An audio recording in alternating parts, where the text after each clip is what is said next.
السلام عليكم واهلا وسهلا بكم متابعي قناة رمضان بكم بفيديو جديد. فيديو اليوم راح نتكلم نبذة عن مسلسل خان الذهب، ولكن قبل بداية هذا الفيديو لو كنت جديد على القناة أتمنى من حضرتك تدعمنا باللايك والاشتراك في القناة وتفعيل زر التنبيهات حتى يصلك كل جديد وحصري على القناة. رمضان أهلا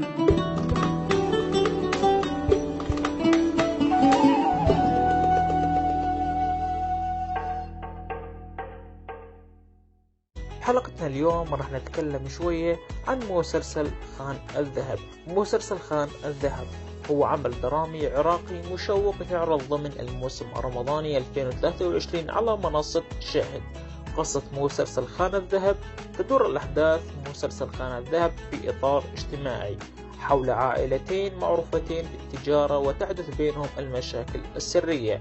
أبطال مسلسل خان الذهب كل من غسان إسماعيل وسيف الشريف ورويد الشاهين وسامي قفطان وطه علوان وأحمد الخفاجي وأحمد محمد وسمر محمد وبتول عزيز وأميرة جواد وسارة البحراني وأميمة جواد ونور مازن وغيرهم من الفنانين، وهو من تأليف الكاتب محمد حنش وإخراج المخرج بها خداج.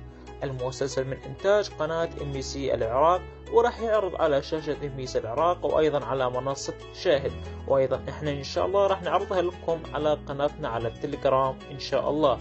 وبخصوص موعد الإعلان فالإعلان راح ينزل إن شاء الله في منتصف الشهر الثالث، أو راح ينزل بعض من اللقطات الحصرية للمسلسل في بداية الشهر الثالث ولكن عبر منصة شاهد. أما الإعلان الرسمي على قناة MBC العراق راح ينزل في منتصف شهر مارس إن شاء الله. واحنا هنا نصل الى الختام. لو عجبك الفيديو اتمنى من حضرتك تدعمنا باللايك والاشتراك في القناة وتفعيل زر التنبيهات حتى يصلك كل شيء جديد وحصري على القناة. اشوفكم ان شاء الله فيديو جديد اخر. مع السلامة.